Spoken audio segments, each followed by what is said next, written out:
नमस्कार, मैं हूं आपके साथ कविता राणा। गुजरात दंगों की जांच में तकरीबन 9 घंटे पीएम मोदी से पूछताछ हुई। ताबड़तोड़ सवालों की बौछार उन पर की गई।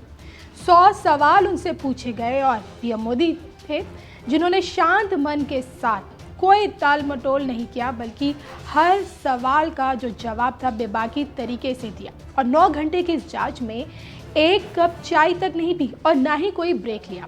जी हाँ, ये दावा किया है उस समय एसआईटी टीम के जो जांचकर्ताओं के जो मुखिया थे आर.के. राघवन ने अपनी नई किताब में। जी हाँ, हाल ही में उनकी एक ऑटोबायोग्राफी प्रकाशित हुई है जिसका नाम है अ रोड वेल ट्रेवल्ड। और इस किताब में उन्होंने गुजरात दंगों की जब जांच के लिए एसआईटी का गठन हुआ था और उस एसआईटी ने जब पीएम मोदी जी से 9 घंटे की पूछताछ की थी, उस दौरान पीएम मोदी का किस तरह से बर्ताव था जांचकर्ताओं के साथ, उसको लेकर उन्होंने अपनी इस किताब में कई दावे किए हैं। आपको बता दें कि साल 2002 में गुजरात में दंगे हुए थे और उस समय राज्य के जो मुख्यमंत्री थे वो नरेंद्र मोदी जी थे और विपक्ष ने उस समय जो कि केंद्र में यूपीए की सरकार थी और विपक्ष से लेकर यूपीए की सरकार ने उन पर गुजरात दंगे के आरोप भी लगाए थे, जिसके चलते सुप्रीम कोर्ट को इस मामले की जांच के लिए एसआईटी का गठन करना पड़ा।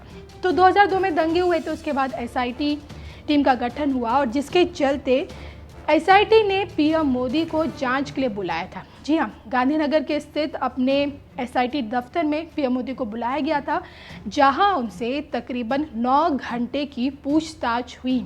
और इस पूछताछ को लेकर मिस्टर राघवन ने अपनी किताब में जो खुलासे किए हैं, जो उनकी जो स्टेटमेंट्स इस किताब में रखी गई हैं, वो हम आपको बताते हैं। उन्होंने इस किताब में अपनी किताब में ये बात बताई कि हमने उनके स्टाफ को संदेश भेजा है कि उन्हें इसके लिए व्यक्तिगत तौर पर एसआईटी दफ्तर आना होगा और अगर ये मीटिंग किसी अन्य जगह हुई तो इसे गलत समझा जा सकता है कि आप किसी का पक्ष ले रहे हैं। तो आपको बता दें, मिस्टर राघवन ये बताना चाहते हैं कि किस तरह से पीएम मोदी ने इस जांच में पूरा सहयोग दिया था और उन्हें जहां बुलाया गया था वो पूछताछ के लिए वहां पहुंचे थे। इसके अलावा आर.के. राघवन ये भी कहते हैं कि वो पीएम मोदी हमारे इस रुख की भावना को समझ गए थे और उन्होंने गांधीनगर में गवर्नमेंट कॉम्प्लेक्स में ही स्थित उनका जो एसआईटी दफ्तर है वहाँ वो तुरंत पहुँचे थे और बहुत ही शांतिपूर्ण तरीके से उन्होंने उनके हर सवाल का जवाब दिया था। और इस कदम का महीनों के बाद किसी ने नहीं बल्कि न्याय मित्र ये भी बताते हैं कि जिस तरह की ये जांच हुई थी, उनके जो मित्र थे आर.के. राघवन के हरीश साल्वे, उन्होंने भी इसका समर्थन किया था। इसके अलावा उन्होंने ये भी बात कही कि पीएम मोदी किसी सवाल के जवाब में टाल मटोल नहीं की उन्होंने। और इसके अलावा उन्होंने ये भी बताया कि पीएम मोदी से पूछताछ में एसआईटी कार्यालय में मेरे कक्ष में 9 घंटे तक चली और घंटों चली इस पूरी बातचीत में उन्होंने ये भी बताया कि पीएम मोदी ने कोई भी ब्रेक नहीं लिया। जी हाँ, एसआईटी जांचकर्ताओं ने पीएम मोदी से जब कहा कि भैया आप लंच पे ब्रेक ले लीजिए, तो पीएम मोदी ने कोई भी ब्रेक नहीं लिया उस वक्त और वो अपने साथ अपनी एक पानी की बोतल साथ लेकर आए थे और लंबे 9 घंटे तक चली इस पूछताछ में पीएम मोदी ने उनके हर सवाल का जवाब दिया था।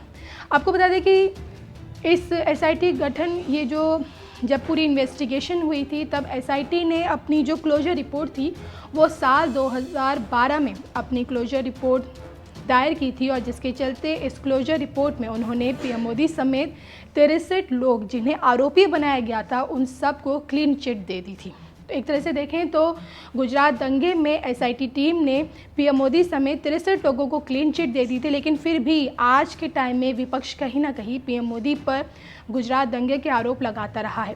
लेकिन सबसे बड़ी बात जो खुलासा किया है मिस्टर आर.के. राघवन ने अपनी किताब में कि किस तरह से पीएम मोदी ने 9 घंटे की इस पूछताछ में न सिर्फ पूरा सहयोग दिया बल्कि एक कप चाय तक नहीं पी, बस अपनी पानी की बोतल वो साथ लेकर आए थे और लंच तक नहीं किया।